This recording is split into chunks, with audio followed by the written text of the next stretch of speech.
looking this morning at the first 16 verses of 1 Kings 16. We're talking about when supplies dwindle.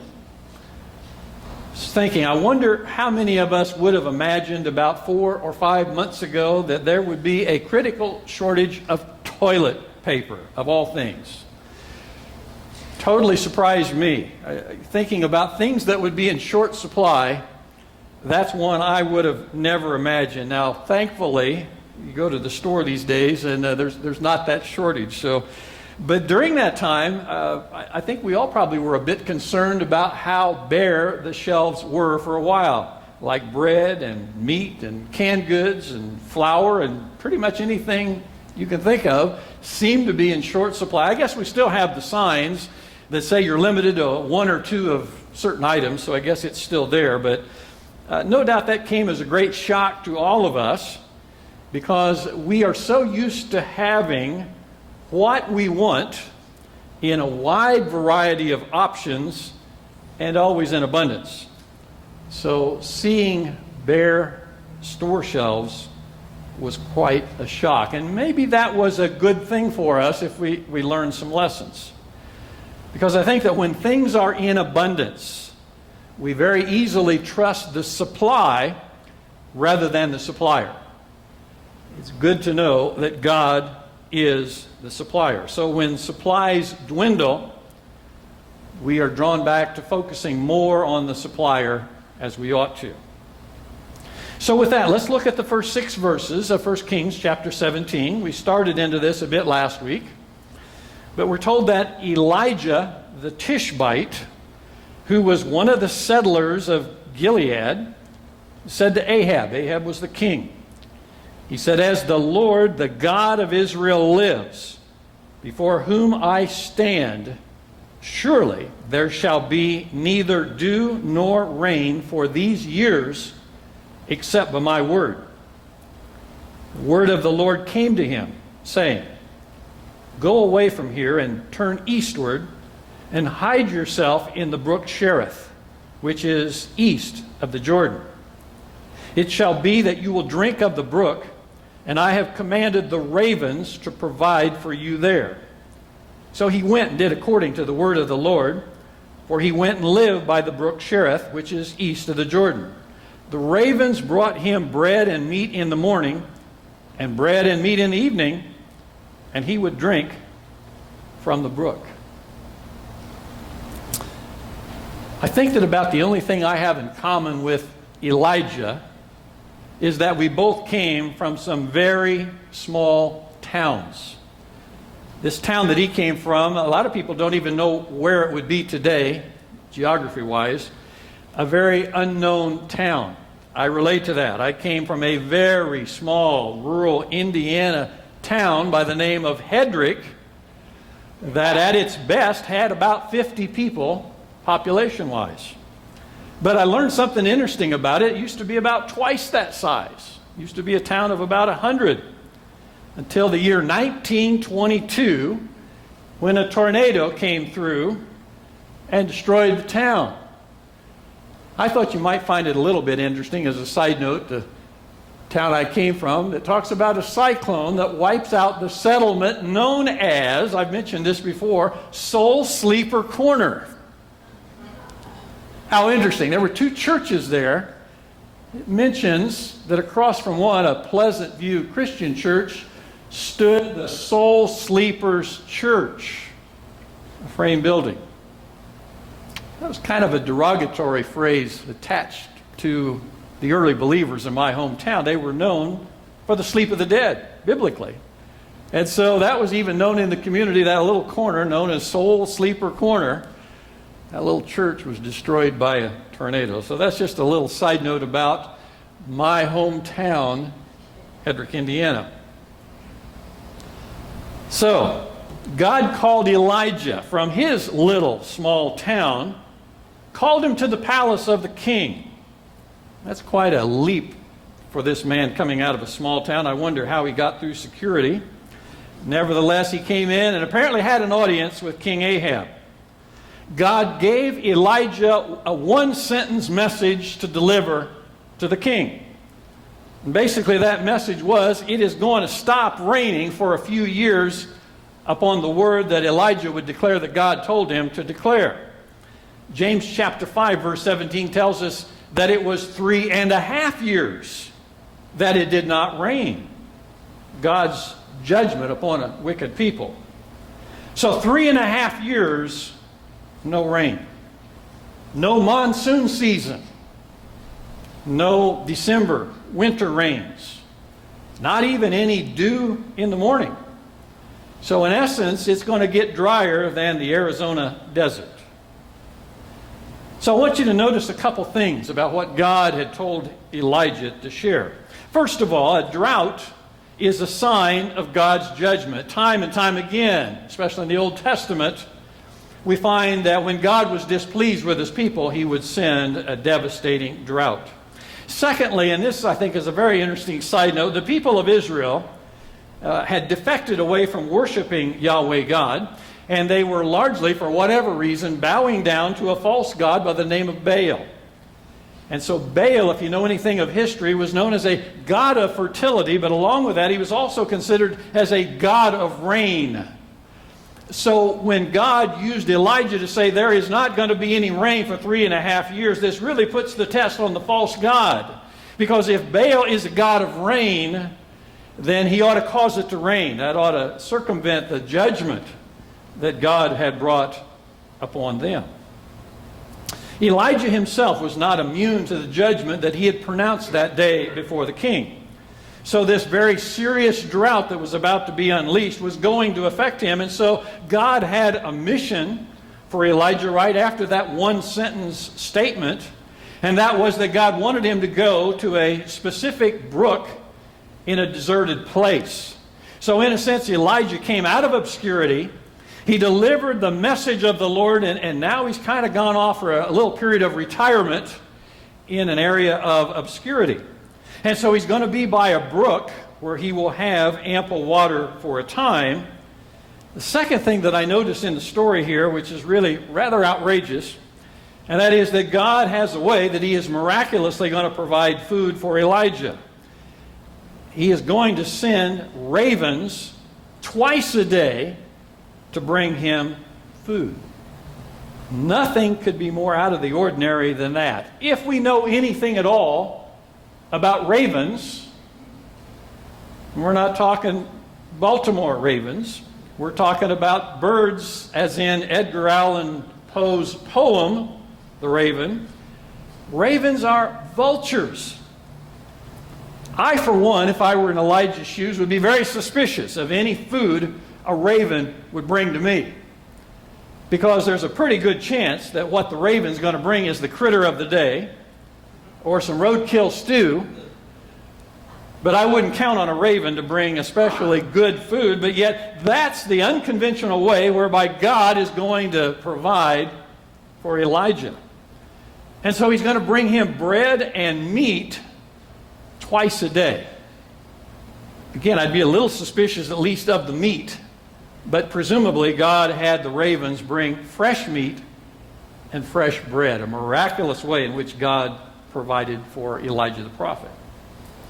So according to our verses, we read that all went well for a period of time. So Elijah is safely off, after making that pronouncement to the king, safely off in a place of hiding, and for more ways than one, because no doubt the king and queen are not terribly happy with this man of God.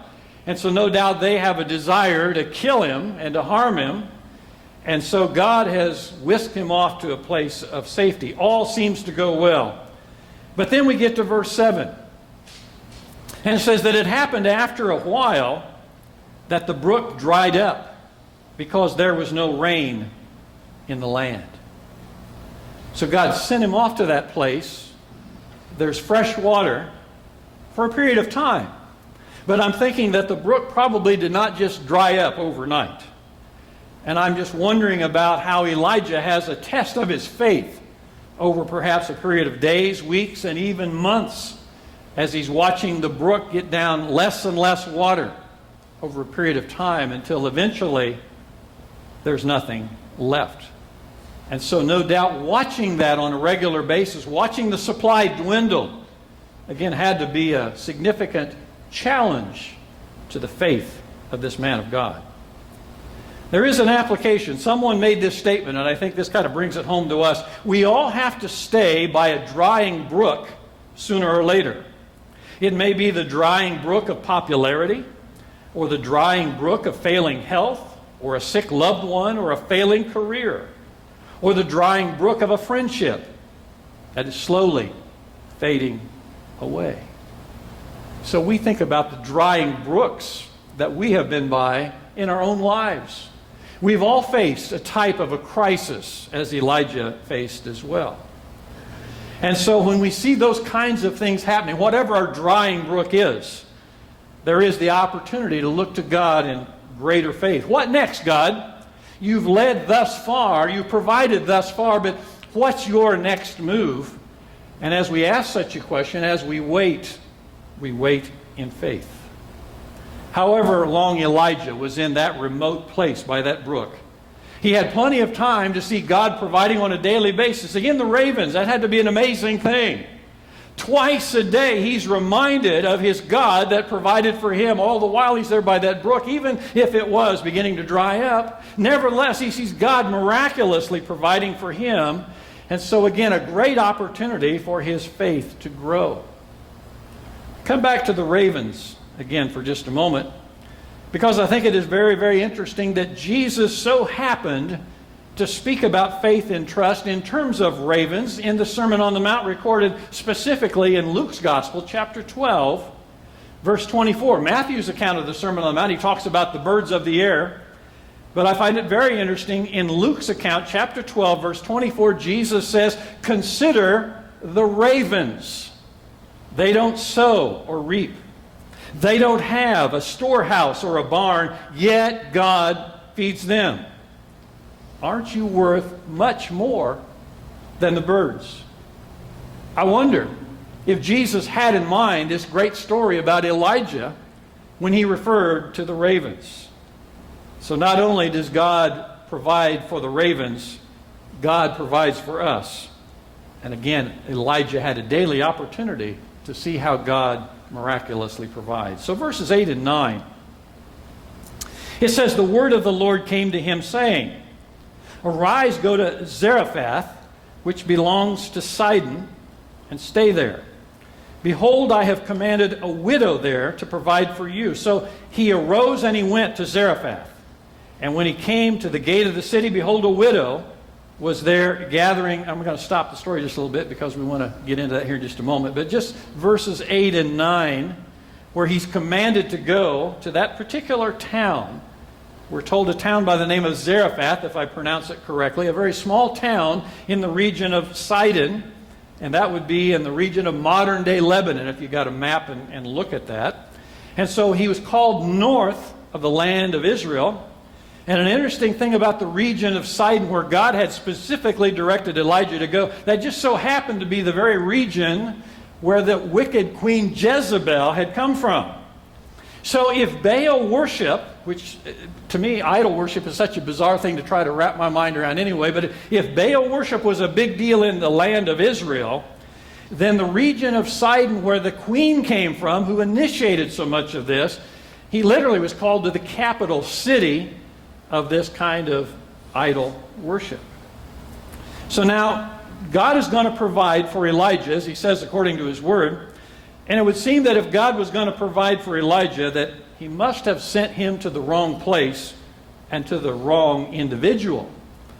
Because to our way of thinking, if God's going to provide for Elijah, it ought to be somebody who had some resources to share. And I would think he would have called him to some wealthy businessman or landowner.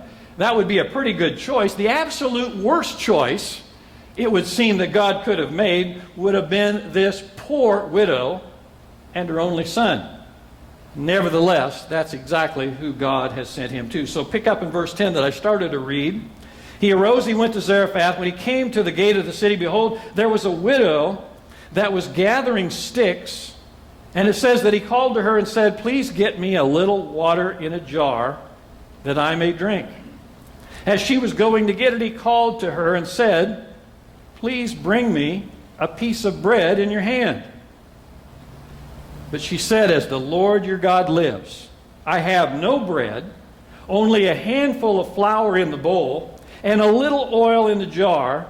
And behold, I'm gathering a few sticks, that I may go in and prepare for me and my son, that we may eat it and die." Again, doesn't it seem like a rather bad choice of God to have sent Elijah to this poor widow who's down to the last little bit of resource? They were literally down to their last meal. But yet, God had said to Elijah, "I have commanded a widow to provide for you." Again, it would be very easy to think that God got his signals crossed. But this is all part of the ongoing story of faith, and that's what this is really about. God has chosen what is foolish in the world to shame the wise, and God has chosen what is weak in the world to shame the strong. 1 Corinthians 1:27. And concerning faith. Now, faith is the reality of what is hoped for, the proof of what is not seen. Hebrews 11:1. And without faith, we know it is impossible to please God. Hebrews 11, verse 6. So verses 13 to 16, Elijah said to her, "Do not fear. Go, do as you have said, but make me a little bread cake from it first, and bring it out to me, and afterward you may make one for yourself and for your son. For thus says the Lord God of Israel, the bowl of flour shall not be exhausted, nor shall the jar of oil be empty, until the day that the Lord sends rain on the face of the earth." So she went and did according to the word of Elijah, and she and he and her household ate for many days. The bowl of flour was not exhausted, nor did the jar of oil become empty, according to the word of the Lord, which he spoke through Elijah. It's not just about Elijah living by faith and operating by faith. We see here that the challenge of faith extends to this poor widow. And what a dilemma it must have been for her. Here she's getting everything ready to make that one last meal, and that's going to be it for her and her son. And Elijah makes this outrageous request. What I want you to do is make something for me first, and then keep the rest for yourself. And so what a real challenge to faith to her as well. Reminds me of Ecclesiastes 11:1. "Cast your bread on the surface of the waters, for you will find it after many days." That's pretty much what she's being asked to do. In faith, cast your bread out there and see if God will not bless. Also reminds me of the great tithing passage in Malachi 3:10. "Bring the whole tithe into the storehouse, so that there may be food in my house, and test me now in this, says the Lord of hosts. If I will not open for you the windows of heaven, pour out for you a blessing until it overflows." And that's the similar kind of challenge to faith. Bring something to me first. Bring the first fruits to me as an act of faith, and see if I will not bless you. So we admire the faith of this woman because it says that she went and did according to the word of Elijah. We'd have to back up and try to put ourselves in her shoes. Would we have done the same thing? Or would it have been easy enough to say, resources are extremely limited, supplies very limited. Sorry, but I just can't do that. But she did so, and the food was multiplied for a great amount of time, it says. And it reminds me of a similar miracle that would take place between 800 and 900 years after what we read about here, when Jesus would do something very similar, taking some loaves and some fish, multiplying to feed 5,000 men plus their families, and later on 4,000 men plus their families. Something of Elijah in what Jesus did at that time. Reflecting on these verses that we look at here this morning, I think one of the great lessons is how God prepares his people. I certainly see that with Elijah the prophet. We also see that with the widow as well. In this chapter, in these verses we looked at, they cover about 3 years of the life of Elijah the prophet. And we might say that was about the amount of time that he went to college out in the wilderness. 3 years is pretty close to the time of a college education. And someone has called this going to school at Dry Brook University. And I suppose we might think of it that way, where Elijah's character is being formed. His faith is growing as he watches God provide for him during that amount of time. So a very important time of preparation in a significant prophet of God. And it comes down to each of us thinking that so much of our life, maybe most of our life, is that of preparation. Most of our life is getting us ready, learning and cultivating faith and developing godly character as God wants it in our lives. Thinking back to a rather smug attitude I had as a senior in high school. And I had sensed God's call upon my life, that He wanted me to be involved in ministry, whatever that was about. That was a totally foreign thing to me at that point. But nevertheless, I felt a strong call. And I had a great desire to hit the ground running. And I thought, well, I guess I got to do this Bible college thing, but that's kind of a waste of time because I'm ready to go now, God. And I look back and I realize I've never really left college, even this many years later. It wasn't just about 3-4 years of college training. It's about a lifetime of preparation, still going to school, trying to learn the lessons that God has for me, and perhaps you can say the same thing for you. A couple passages in 1 and 2 Peter that really talk about the development of character that fits so well with what we look at here. 1 Peter 1, verses 6 and 7, the Apostle Peter says, "Now for a short time you have had to struggle in various trials, so that the genuineness of your faith, more valuable than gold, which perishes though refined by fire, may result in praise, glory, and honor at the revelation of Jesus Christ." The development of character. And 2 Peter chapter 1, verses 5 to 8, he says, "Make every effort," I like that, make every effort, be diligent about this, "make every effort to supplement your faith with goodness, and goodness with knowledge, and knowledge with self-control, and self-control with endurance, endurance with godliness, and godliness with brotherly affection, and brotherly affection with love.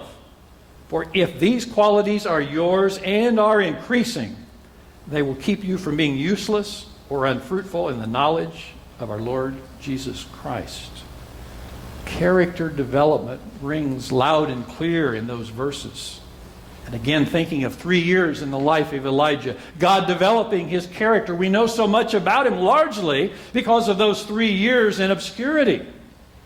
And so that's the secret in our lives as well. God taking us to those secret places where we can learn and where character can be formed. And so such times are important. It's been said that there are 3 words that summarize well the lessons of 1 Kings 17 that we've looked at today. The word command, the word obedience, and the word provision. The command of the Lord, what God says. And of course the response to that of obedience, to do what God says. And following on the heels of that, how God provides when we take His commands seriously and obey them, and how God comes through and does what God uniquely can do. As we read about Elijah, that he did what the Lord commanded. And it says how Elijah got up and went to Zarephath. And then this poor widow, that she proceeded to do according to the word of Elijah. And so it really is about obeying what God says, acting in faith. Again, I come back to the theme of faith, because so much of it is acting in faith. And so it is in our lives, operating by faith. And one of the things about it is that rarely are the details of God's plans revealed in advance. Think about that in terms of Elijah. God didn't tell him the whole story at the start. He didn't say, "Elijah, you're going to go off over there for about 3 years in a place of obscurity, and eventually the water's going to run out. I'm going to stop the ravens from feeding you, and so here's the plan. You're going to go to this city, to this widow, and be provided for." He didn't tell him that in advance. It was all on a need-to-know basis. And isn't that the way it is with us as well? That is the journey of faith. That God speaks and we respond and we go, but there's so much that we don't know. He doesn't give us all the details, because that's how it works with faith. Along with that, God's leading sometimes involves sudden changes. I go back to Abraham, a man that we greatly respect. and how God called Abraham to very suddenly change course, to leave the comfort of a city where he'd lived in for years, to go to a land that he didn't even know. The details were not provided other than, I just want you to pick up and I want you to go. A very sudden change. And we think about that in terms of Elijah. Here he's been in this place of obscurity by the brook. All of a sudden God says, I want you to pull up stakes. I want you to head up north. And I want you to suddenly go. I've got new orders for you, a new direction. And you know, that's the way it is in our lives as well, as people who walk by faith. There are times when God calls us to a sudden change. We can be very comfortable in what it is that we're doing, but suddenly it's a new job. It's a new community. It's a new situation. It's a new opportunity. In the journey of faith, there are times when God calls us to make a very sudden move. We live in a culture where we're largely insulated from shortages, to go back to where we started a little while ago. We had just a bit of a sample of what it's like to experience shortage. We do well to learn from Elijah concerning faith, concerning obedience, concerning how God provides. And we might add to that, Matthew chapter 6 is a great supplemental chapter to look at as well, as we also learn the lessons of faith and how God provides for his people.